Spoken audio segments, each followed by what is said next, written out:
ចំពោះភាសាយើងអាចចាត់ទុកជាប្រភេទ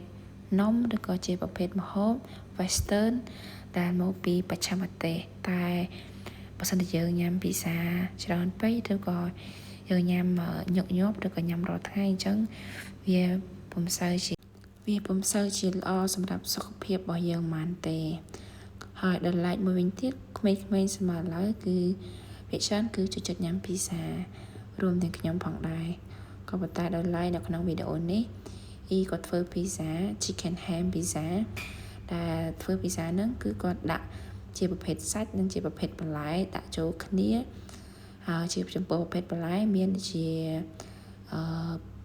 ម្ទេសប្លោកប៊ឺឃ្យូនិងម្ទេសប្លោកប៊ឺក្រហមហើយមួយវិញទៀតហើយនឹងម្នាស់ហើយចឹងទៅបន្ទាប់ពីគាត់ចិតបន្លែចិតអីរួចអស់ហើយគាត់ក៏ចាប់ផ្ដើមយកទឹកសោះហ្នឹងគឺជាទឹកប៉េងប៉ោះដាក់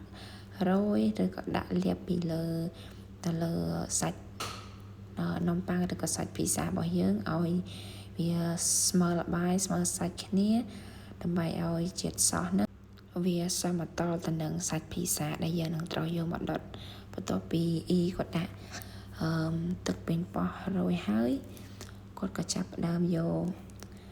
បន្លែដែលគាត់បានហាន់ហ្នឹងដាក់រោយពីលើសាច់ភីសាដែលគាត់បានដាក់សោះហើយបន្ទាប់ពីធ្វើការដាក់ទឹកម្ទេសប្លោកហើយក៏ដាក់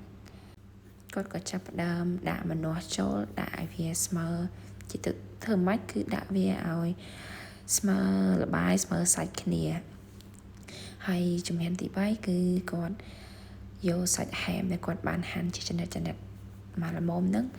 ក៏យកមកដាក់រោយពីលើសាច់ពិសាដូចគ្នានិយាយជារួមគឺយើងធ្វើយ៉ាងម៉េចដើម្បីឲ្យវានិយាយទៅមើលមកសមរម្យវាស្មើសាច់ស្មើបាយគ្នាហើយជំហានបន្ទាប់គឺគាត់យក cheese ដាក់រោយពីលើ cheese បើសិនជាយើងដាក់កាន់តែច្រើនគឺវាកាន់តែឆ្ងាញ់ក៏ប៉ុន្តែបើសិនជាយើងដាក់ច្រើនគឺយើងវាអត់សូវចំណេញប៉ុន្មានទេព្រោះថា cheese ដែលយើងយកមកប្រើក្នុងការដុតភីសាហ្នឹងគឺវារាងមានតម្លៃថ្លៃគួរសមអីចឹងហើយគាត់ក៏ធ្វើការសរីសរងធ្វើម៉េចដាក់ឈីសនឹងបន្ថែមទៀតដើម្បីឲ្យពេលយើងដុតទៅនឹងវាឡើងពណ៌ស្អាតអីចឹងហើយបន្ទាប់ពីគាត់ដាក់ឈីសដាក់បន្លែដាក់អីរួចសរីសរងរួចអស់ហើយគាត់ក៏ចាប់ដើមចាក់អូរីកាណូចូលអូរីកាណូហ្នឹងពេលយើងដាក់ហើយពេលយើងដុតទៅគឺវាមានជួយក្លិនឈ្ងុយចូលជាតិគ្នាឲ្យធ្វើឲ្យពិសារបស់យើងវាកាន់តែមានជាតិនិងកាន់តែមានក្លិនឈ្ងុយហើយជាពិសេសគឺកាន់តែឆ្ងាញ់អញ្ចឹងបន្ទាប់មកក៏យកមកដាក់ដុតក្នុង